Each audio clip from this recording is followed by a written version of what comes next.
एकादशी का व्रत सबको करना चाहिए, चाहे पुरुष हो, चाहे स्त्री हो, चाहे कन्या हो, सबको एकादशी का व्रत रखना चाहिए।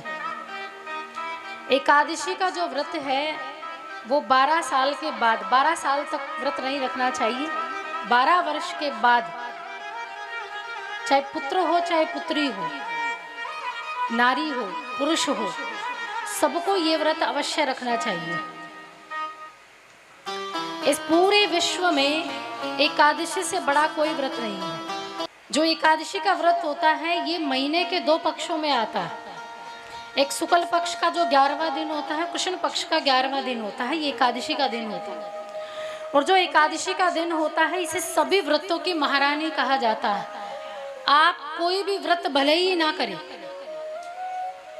अष्टमी कोई बात नहीं, मत करिए, नहीं होता है। सोमवार नहीं होता, मंगलवार नहीं होता, गुरुवार नहीं होता, शनिवार नहीं होता। साप्ताहिक व्रत है या महीने के जितने भी व्रत है आप भले ही मत करो, लेकिन एक एकादशी के व्रत का नियम अपने जरूर जीवन में जरूर धारण कर लो, क्योंकि एकमात्र एकादशी का व्रत ऐसा है जो इस लोक में तो व्यक्ति को सुख देता ही देता है। सभी व्रतों में एकादशी का व्रत एकमात्र ऐसा व्रत है कि इस लोक में तो आपको सुख प्रदान करता ही है। इस लोक से जाने के बाद जब आप दूसरे परलोक की यात्रा करते हैं तो उसका फल तब भी प्राप्त होता है।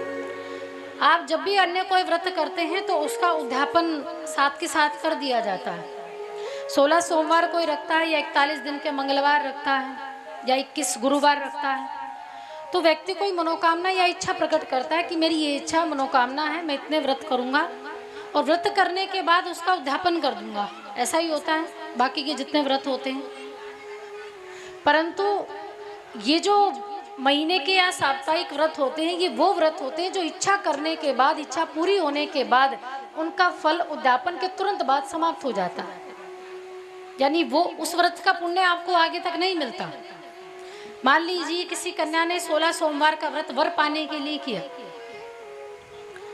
उसको वर मिला, विवाह हो गया और विवाह के बाद उसने व्रत का उद्यापन कर दिया, तो जिस दिन उद्यापन किया, जिस दिन प्रसाद वितरित किया, उसी दिन उसके जितने भी 16 सोमवार के व्रत का पुण्य था वो क्या हो गया, समाप्त हो गया, क्योंकि उसका फल उसको मिल गया।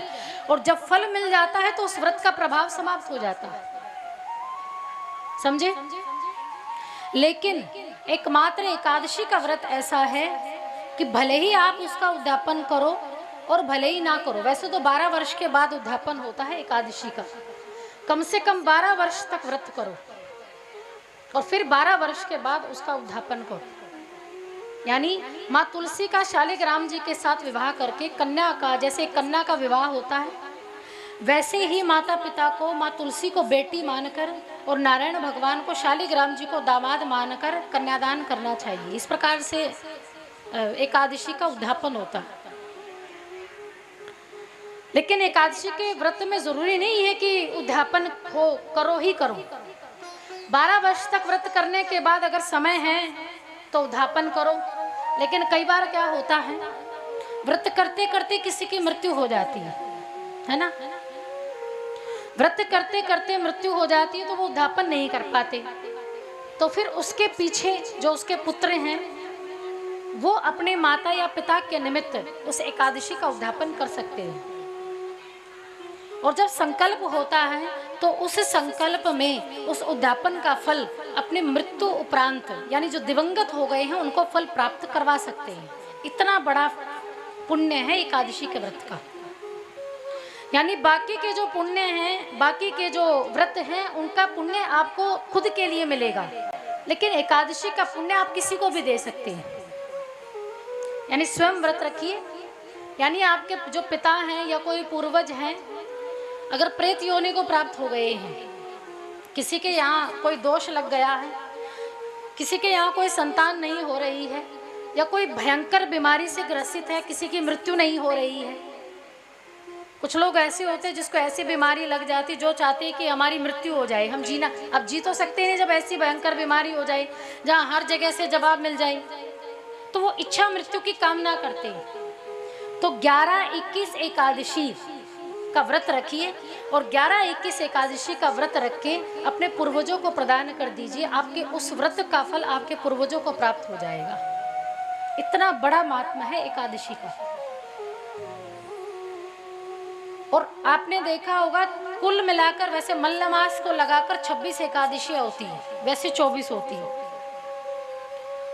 जब कभी मल्ल मास महीने में एक्स्ट्रा यानी कि पुरुषोत्तम मास आ जाता है, अधिक मास आ जाता है, तब उस समय 26 एकादशियां हो जाती, वैसे 24 होती है। तो एकादशी का जो व्रत है इस लोक ही नहीं अपितु इस लोक से जाने के बाद सबको सुखद अनुभूति कराता है। जिसको संतान नहीं है वो पुत्रदा एकादशी करे। जितने भी 24 एकादशियां हैं उनके सबके नाम अलग अलग हैं और जो जिसकी जो इच्छा है वो उसी एकादशी का व्रत करे।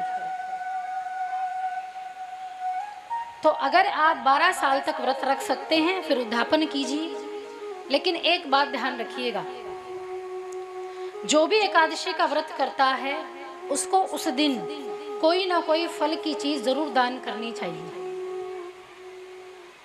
कोई ना कोई फल उस दिन, ना तो अनाज दान किया जाता है, द्वारे पर कोई मांगने भी आए तब भी अनाज दान में मत दीजिए। फल दान कीजिए, वस्त्र दान कीजिए, पादुका दान कीजिए, कुछ भी दान कीजिए, लेकिन अन्न का दान मत दीजिए एकादशी के दिन। अगले दिन जरूर दान कीजिए, द्वादशी के दिन। एकादशी के दिन किसी को जब आप फल दान करते हैं, किसी को जल दान करते हैं, किसी को पंखा दान करते हैं, किसी को छतरी दान करते हैं, किसी को बैटरी दान करते हैं, किसी को पादुका दान करते हैं और अनायास उस व्यक्ति की व्रत करते करते मृत्यु हो जाए, यानी बगैर उद्यापन के मृत्यु हो जाए, तो जो चीजें आपने उस दिन दान की है वो आपको फिर आगे जाकर प्राप्त हो जाती है। इसलिए कहते हैं कोई विशेष दिन होता है जिस दिन हमें अवश्य दान करना चाहिए। और भागवत में आपने देखा होगा प्रतिदिन कोई ना कोई एक जरूर संकल्प होता है, उस दिन दान किया जाता है, अलग अलग चीजें दान की जाती। यानी जैसे वामन भगवान का जिस दिन अवतार होता है उस दिन छतरी दान की जाती, पादुका दान की जाती, रुद्राक्ष दान की जाती, पीताम्बर दान किया जाता है। भगवान के जन्मोत्सव पर बांसुरी दान की जाती, मोर मुकुट दान किया जाता है, मोर पंख दान किया जाता है। फिर भगवान का विवाह आता है, फिर उस पर फिर वस्त्र आदि दान किए जाते हैं, सोने चांदी का दान किया जाता है। गिरिराज जी आते हैं तब उस दिन भोग दान किया जाता है।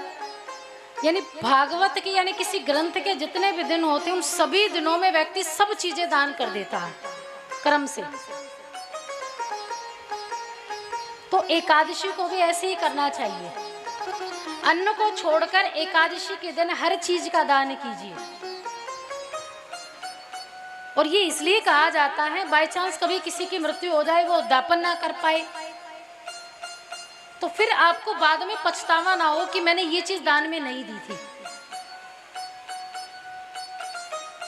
पूर्णिमा का दिन, अमावस का दिन, एकादशी का दिन, मकर संक्रांति का दिन, माघ का महीना, ज्येष्ठ का महीना, ये ऐसे महीने होते हैं। अब जैसे कार्तिक आएगा आगे, कार्तिक का भगवान विष्णु को सबसे प्रिय जो महीना माना जाता है वो कार्तिक का महीना माना जाता है। तो कुछ विशेष महीने ऐसे होते हैं जिसमें सबको कुछ ना कुछ थोड़ा थोड़ा यथार्थ अनुसार देते रहना चाहिए। और भगवान एक बात और शास्त्रों में सबसे बड़ी वर्णित है, भले ही आपने एकादशी को अन्न दान नहीं किया लेकिन द्वादशी को अनिवार्य है। मैं ये नहीं कह रही हूँ दे सकते हो, नहीं, अनिवार्य है, देना ही देना आपको पड़ेगा द्वादशी के दिन। कि जिसने एकादशी को नहीं दिया फिर वो द्वादशी को जरूरी दे, किसी ना किसी को अवश्य दे, चाहे मंदिर में देकर आए, चाहे आप भोजन बनाइए और भोजन बनाकर किसी बार किसी को खिलाकर आइए।